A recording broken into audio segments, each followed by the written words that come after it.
In today's video, I'm going to teach you how to get the API credentials you need to use the Dialogflow API, so your app or backend can talk to your chatbot.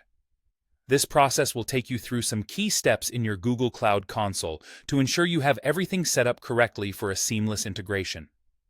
First, you'll want to open the Google Cloud Console. Once you're there, make sure you select the project that includes your Dialogflow agent.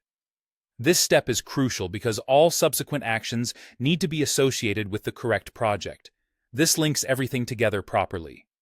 Next, navigate to the APIs and Services section and then to Library. Here, you'll need to check if the Dialogflow API is enabled for your project. If it's not enabled, you should activate it now. Enabling this API is a vital step, as it ensures that all requests between your app and the Dialogflow will work smoothly and can communicate as intended. Once you've confirmed that the API is enabled, head over to IAM and Admin and click on Service Accounts. This area is where you'll manage security credentials and access roles for your project. What you need to do now is create a new service account. Name this account something simple yet descriptive, like Dialogflow API Client. Such naming conventions help you remember the account's purpose at a glance, especially useful when managing multiple services. While creating this account, you'll need to assign it a specific role. The role should grant access to Dialogflow. A role called something like Dialogflow API Client would be ideal here. Assigning the correct role is essential because it defines what the service account can and cannot do, so double-check this setting to ensure it aligns with your needs.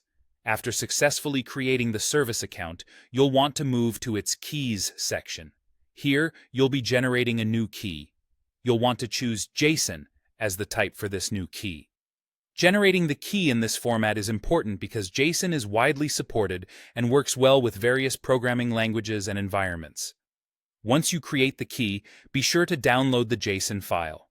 This file is incredibly important because it contains your credentials, the unique identifiers and secrets that will allow your application to authenticate itself when accessing the Dialogflow API.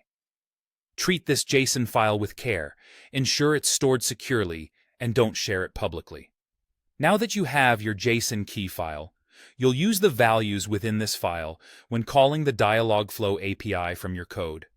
This step enables your app or server to make secure calls to the API, and ensures that communication lines are established. That's it. You now have your Dialogflow API credentials safely in a JSON key file.